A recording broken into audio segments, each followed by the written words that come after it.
Because if I'm in a marketing org and I can attract an agent to my organization that some other organization has already brought part of the way up from the process of training them and coaching them, and they're already, they're not just starting out, but they're already having, some success, but they're ready to go to the next level.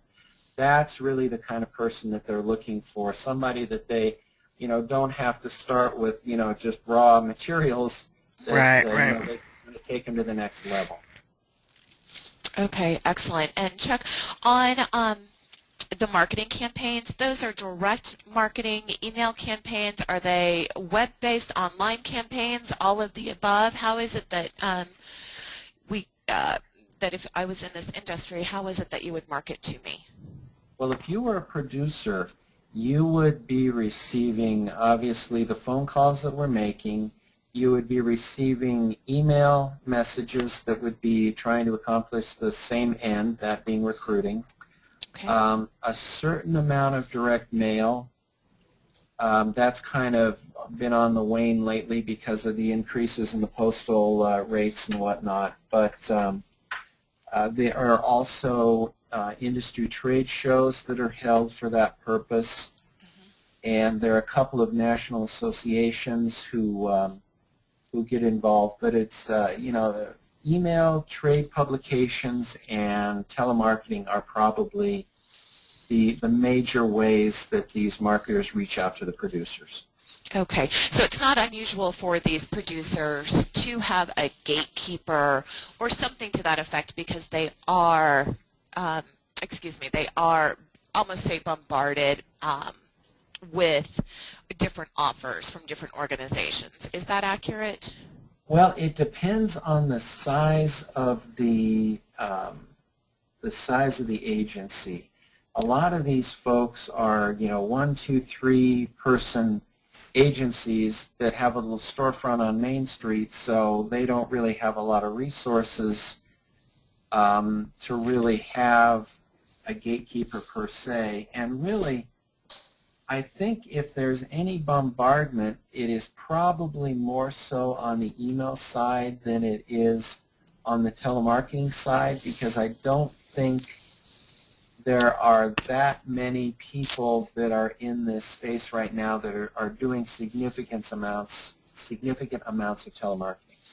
Okay, that's excellent, because we don't want to go into the assumption that there is a gatekeeper, then that this is kind of a new type of a marketing campaign going out into the industry. So these people may never have received a phone call before and not used to the telemarketing angle. Is that correct? Yes, and frankly, if there is somebody who is a gatekeeper there, the chance that they are going to be wanting to jump ship and go to another marketing organization is probably lessened, because if you're to the point where you've got a 5 or 6 person office and a great big base of client business, you may be less likely to jump ship than somebody who's got a 2 person office and a much smaller book of business.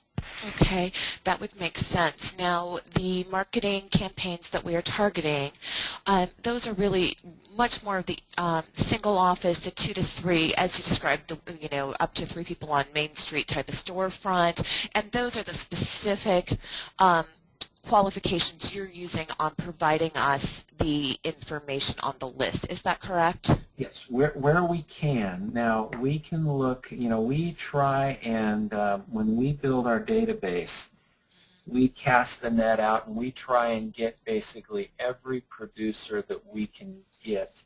We get their licensing information directly from the state insurance commissioners, and then we can look and see, are there 5 names at 123 Main Street, or are there 15 names at 123 Main Street? So we can do some, we will normally filter by what their license is, what their line of authority is.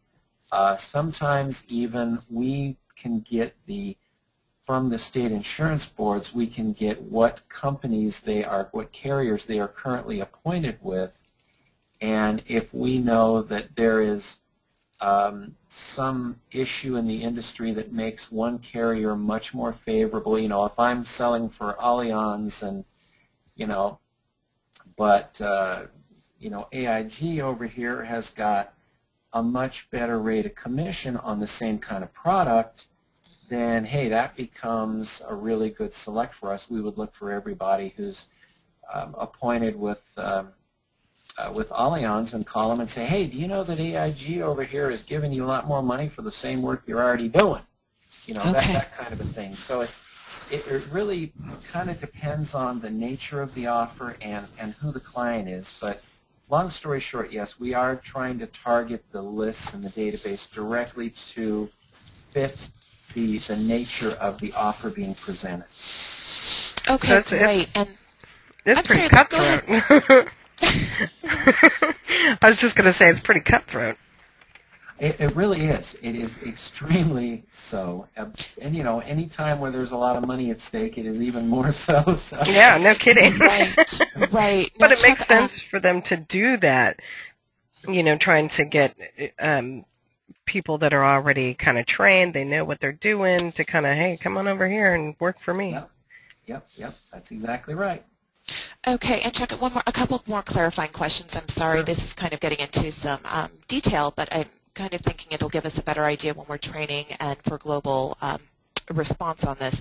On the list, obviously, since, you know, telemarketing, this angle of the telemarketing is kind of a newer venture. Pretty much what we're looking at is we're fulfilling the services, you're providing the list, you know, those are targeted to what you think. And then with the results that we provide, you go back to the drawing board, re-angle this, take a look at it. Is it a script issue? Is it, you know, maybe we're just targeting the wrong list?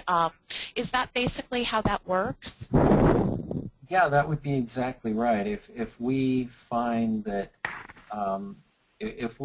we've got a specific area where we're especially weak or strong, you know, we can definitely go back and you know, reanalyze the database and re-pull data. Or if, you know, the script is something I think that would be more from your team's perspective. If something just isn't flowing, or if something is just kind of clanky in the presentation, you know, you would be the ones that would have the good feel for that.